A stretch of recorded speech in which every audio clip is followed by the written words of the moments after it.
بسم اللہ الرحمن الرحیم. میں ہوں ڈاکٹر عبدالقادر مشتاق, گورنمنٹ کالج یونیورسٹی فیصل آباد سے,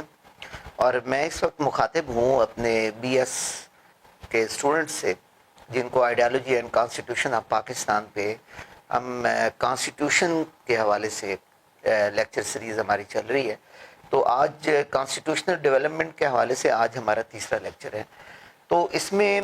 پہلے ہم نے 1947 سے 1971 تک جو ڈیولپمنٹ ہوئی اس کے ہم نے انالیسس کیے, اور آپ کے سامنے ہم نے سارا جو ایک بیک گراؤنڈ ہے وہ رکھا کہ کس طرح کانسٹیٹیوشنل ڈیولپمنٹ ہوئی پاکستان کے اندر. آج ہم جو سٹارٹ کرنے جا رہے ہیں وہ پوسٹ 1971 ایرا ہے کہ 1971 کے بعد جب سپریشن آف ایسٹ پاکستان ہوا تو اس کے بعد جو ویسٹ پاکستان ہے اس کے اندر جو ڈیولپمنٹ ہوئی, آج ہمارا جو فوکس ہے وہ اس کے اوپر ہوگا. نہیں جناب, اب آپ اپنا رجسٹر لے لیں اور پینسل لیں تاکہ ہم آپ جو پوائنٹس میں آپ کے ساتھ شیئر کر رہا ہوں آپ ان کو ساتھ ساتھ لکھتے بھی جائیں تاکہ بعد میں پیپر جب آپ اٹیمپٹ کرنے لگیں تو آپ کو کوئی اس میں پرابلم نہ آئے. اب 1971 کے بعد ایک نیا پاکستان بنا ہے. جو ویسٹ پاکستان تھا وہ پاکستان ڈکلیئر ہو گیا, اور اس کے اندر جو 71 کے بعد ہمیں جو سب سے بڑی کامیابی ملتی ہے وہ 73 کا کانسٹیٹیوشن ہے. 1973 کا کانسٹیٹیوشن. اس سے پہلے میں آپ سے یہ بات کر چکا ہوں کہ 1956 کا جو کانسٹیٹیوشن تھا وہ سیکنڈ کانسٹیٹوئنٹ اسمبلی نے بنایا تھا. 1956 کا کانسٹیٹیوشن جو ہماری سیکنڈ کانسٹیٹوئنٹ اسمبلی تھی جس کا پرپز یہ تھا کہ کانسٹیٹیوشن فارمولیٹ کرنا, اس نے یہ کانسٹیٹیوشن بنایا تھا. 62 کا جو کانسٹیٹیوشن تھا اس کے لیے ایک کمیشن بنایا گیا تھا ایوب خان کے دور میں, اور اس کمیشن نے یہ کانسٹیٹیوشن فارمولیٹ کیا جو بعد میں ایوب خان کے پورے ٹینیور کے اندر وہ پاکستان میں کام کرتا رہا. اب ہم آتے ہیں ناظرین 1973 کے کانسٹیٹیوشن کی طرف. 1973 کا جو کانسٹیٹیوشن ہے, ایک بات ذہن میں رکھنی ہے کہ آل رجسٹرڈ پولیٹیکل پارٹیز نے اس کانسٹیٹیوشن کو فارمولیٹ کیا, اس کو اپروو کیا, اور اس کے بعد یہ پاکستان میں امپلیمنٹ ہو گیا. اب یعنی اس کو کسی اسمبلی نے اپروو نہیں کیا, یہ all parties registered political party جو پاکستان میں تھیں وہ ساری بیٹھی اور ان سب لوگوں نے مل کے 73 کے کانسٹیٹیوشن کی اپروول دے دی. اب یہ بات تو آپ یہاں تک تینوں کانسٹیٹیوشن کی جو ایک فارمولیٹنگ باڈیز ہیں اس پہ آپ کو کلیئرٹی ہونی چاہیے کہ 56 کا کانسٹیٹیوشن جو ہے وہ سیکنڈ کانسٹیٹوئنٹ اسمبلی نے پاس کیا. جو 62 کا کانسٹیٹیوشن تھا اس کے لیے ایک کمیشن بنایا گیا تھا اور اس کمیشن نے اس کو فریم کیا, اس کو پاکستان کے اندر امپلیمنٹ کیا. اس کے بعد تیسرا 73 کا کانسٹیٹیوشن, اس کو آل رجسٹرڈ پولیٹیکل پارٹیز نے اس کی اپروول دی اور پاکستان کے اندر امپلیمنٹ ہو گیا. اب ہم 73 کے کانسٹیٹیوشن میں اور جو 56 کا اور 62 کا, اس میں جو ایک مشترک چیز ہے وہ اسلامک پروویژنس ہیں. Islamic provisions of the constitution of Pakistan پہ یہ ہمارا جو ایف اے لیول تک کا جو اسٹوڈنٹ ہوتا ہے وہاں تک یہ کویسچن آتا ہے, لیکن بی ایس لیول پہ اور آگے جو کمپیٹیٹیو ایگزامز ہوتے ہیں ان میں اس پہ کوئی انڈیپینڈنٹ کویسچن نہیں آتا. لیکن اس کے باوجود آپ اس کو ذرا اسٹڈی کر لیجئے گا کہ اسلامک پروویژنس جو ہیں وہ کس حد تک سملیرٹی ہے اور کس حد تک اس کے اندر ڈفرینس ہے.